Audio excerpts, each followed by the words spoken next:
Guys, आज हम जानेंगे केवड़ा तीज की पौराणिक महत्व અને તેની કથા। વ્રતની વિધિ એ છે કે આ વ્રત ભાદરવા સુદ ત્રીજના દિવસે લેવાય છે। વ્રત કરનારે નિત્યકર્મમાંથી પરવારી ભગવાન શંકરની કેવડાથી પૂજા કરવી, આ દિવસે નક્કોડો ઉપવાસ કરવો અને આખો દિવસ કેવડો સૂંઘવો। આ વ્રત કરવાથી ભગવાન શંકર પ્રસન્ન થાય છે અને મનોવાંછિત ફળ મળે છે। એક વખત વ્રતની કથા। એક વખત કૈલાસ પર્વત પર ભગવાન શંકર અને માતા પાર્વતી સોગઠાબાજી રમતા હતા। રમત ખૂબ રસકારી ભરી જામી હતી। ત્યાં જ વંશમાં પાર્વતીએ કંઈક યાદ આવતા ભગવાનને પૂછી બેઠા, સ્વામી, તમને પામવા માટે કયું વ્રત કર્યું હશે તે તમે મને યાદ નથી। ભોળેનાથે પાસા ફેંકતા કહ્યું, હા, મને ખ્યાલ છે। એક વખત નારદજીએ તમારા પિતા હિમાલયની મુલાકાત લીધેલી, ત્યારે નારદજીએ તમારા પિતાજી આગળ મારા ખૂબ વખાણ કર્યા હતા। તે વખતે તમે પણ ત્યાં જ હતા। તમે પણ મારા વખાણ સાંભળ્યા અને તે વખતે તમે મારી સાથે લગ્ન કરવાનું મનોમન નક્કી કર્યું। નારદજીએ વખાણ મારા કર્યા, પણ તમારા પિતાનો આગ્રહ એવો હતો કે તમારા લગ્ન વિષ્ણુ સાથે જ થાય।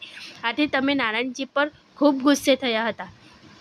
ભોળેનાથ વધુમાં આગળ જણાવે છે કે ત્યારબાદ તમે તમારી આ મૂંઝવણ તમારી સહેલીને કહી। સહેલીએ બધી ચિંતા છોડી વનમાં ફરવા જવાનો તમારી આગળ પ્રસ્તાવ મૂક્યો, જે તમે માન્ય રાખ્યો। એ પછી તમે વનમાં ફરવા ગયા। ત્યાં એક જગ્યાએ માટીનો ઢગલો પડ્યો હતો। તમે એ માટીના ઢગલા આગળ આવીને બેઠા અને સાથે રમતા રમતા માટીનું એક શિવલિંગ બનાવી દીધું। ત્યાર પછી તેની પૂજા કરવા માટે કેવડો, બીલીપત્ર વગેરે લાવ્યા। ભક્તિભાવે આ બધું વસ્તુઓ શિવલિંગ પર ચઢાવી દીધું। ભાદરવા સુદ ત્રીજનો એ દિવસ હતો। તમે એ દિવસે ગુસ્સામાં કંઈ ખાધું ન હતું, છતાં તમને પ્રસન્ન ચિત્ત ભૂખ્યા પેટે મારી પૂજા કરી। આથી હું તમારા પર પ્રસન્ન થયો અને તમને વરદાન માંગતા કહ્યું કે ત્યારે તમે વિનમ્ર ભાવે ફક્ત એટલું જ માંગ્યું હતું કે હે ભોળેનાથ, જો તમે મારા ખરા અંતરથી ભજશો તો તમે જાણ્યા અજાણ્યા એ દિવસને મને કેવડાથી પૂજ્યો હતો। એટલા માટે એ વ્રતનો પ્રભાવ તમારા પિતાજી પર પડતા થોડા દિવસમાં તેમણે તમારા લગ્ન મારી સાથે કરાવી દીધા। મારા શિવલિંગ પર હંમેશા બીલીપત્ર જ ચડતા હતા, પરંતુ તમે જ્યાંથી મને કેવડો ચડાવવા માંડ્યો ત્યારથી, એટલે કે ભાદરવા સુદ ત્રીજના દિવસે જે કંઈ મને કેવડો ચડાવશે તેની શ્રદ્ધા ફળશે અને તેની દરેક મનોકામના પૂર્ણ થશે।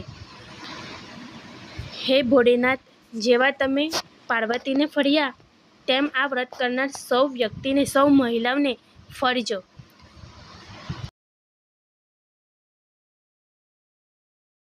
हे भोलेनाथ, તમે જેવા પાર્વતીને ફળ્યા તેઓ સૌ महिलाने फलजो। हाय गाइस, आपको ये कहानी कैसी लगी? अच्छी लगी हो तो प्लीज़ लाइक करें, शेयर करें और कमेंट में यस ज़रूर लिखें और प्लीज़ सब्सक्राइब करना ना भूलें।